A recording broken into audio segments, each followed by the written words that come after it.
Hello, welcome to Local Edition. I'm Leslie Leyton. The city of Upland generated its last master plan, its 20-year master plan, 33 years ago, so it's probably due for a new one. With us now is the mayor of Upland, Ray Musser, to tell us what that plan might look like. Welcome.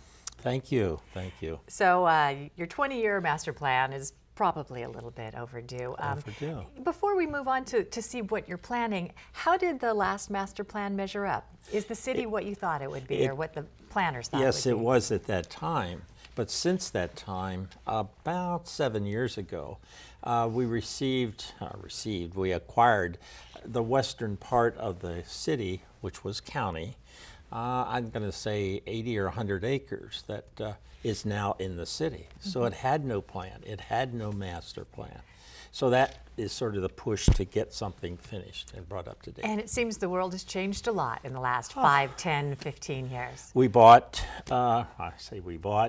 we took over Euclid Avenue, which was Route 83, a state highway. We took over 66 through the city, and now that is Upland owned. So that makes a world of difference when it's either state or county or city. Now, we own it. We need to maintain it. What are some of the elements you look at when you're devising a 20-year master plan? Overall, what's the future? Where are we going?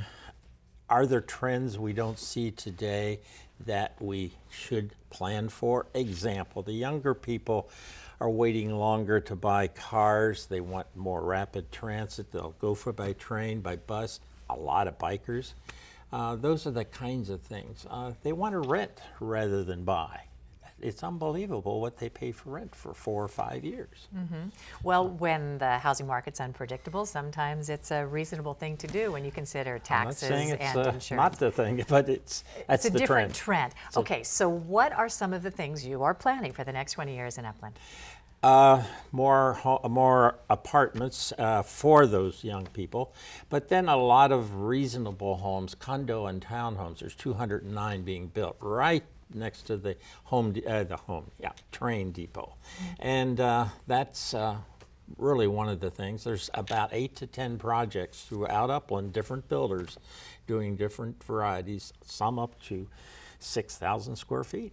Still building some large homes. Now, Upland generally a bedroom community, but in order to keep a city going, you need some revenue. So That's what are you right. looking at in terms of maintaining and enticing business in your Well, town? we have Ford of Upland moving from Foothill Boulevard up to right next to the 210 freeway. That will double, triple their sales tax.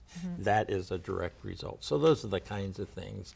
And then we have an outlet at Baseline and the 210 that will be developed into commercial. So more commercial. So there are things that are kind of minutia, but zoning and permitting properties and things like that, that is also an important element to decide the direction of a city. That's right, very important. How dense it is, how flexible, and how safe. Safety is always a factor in planning. So what does a 20-year master plan mean to a city? Is it just a general blueprint to give people making important decisions a guideline on how to decide on those? It gives the developer guidance of what can be developed. The longer it goes, the more expensive dirt gets. And when that happens, they need guidelines to know what they can and can't do, especially down at the train station. Well, Upland has grown a lot over the last 30 years, and now there's a big plan over the next 20. Thank you very much, Thank you. Upland Mayor Ray Musser, for being here. We're glad you could join us, too. I'm Leslie Leyton.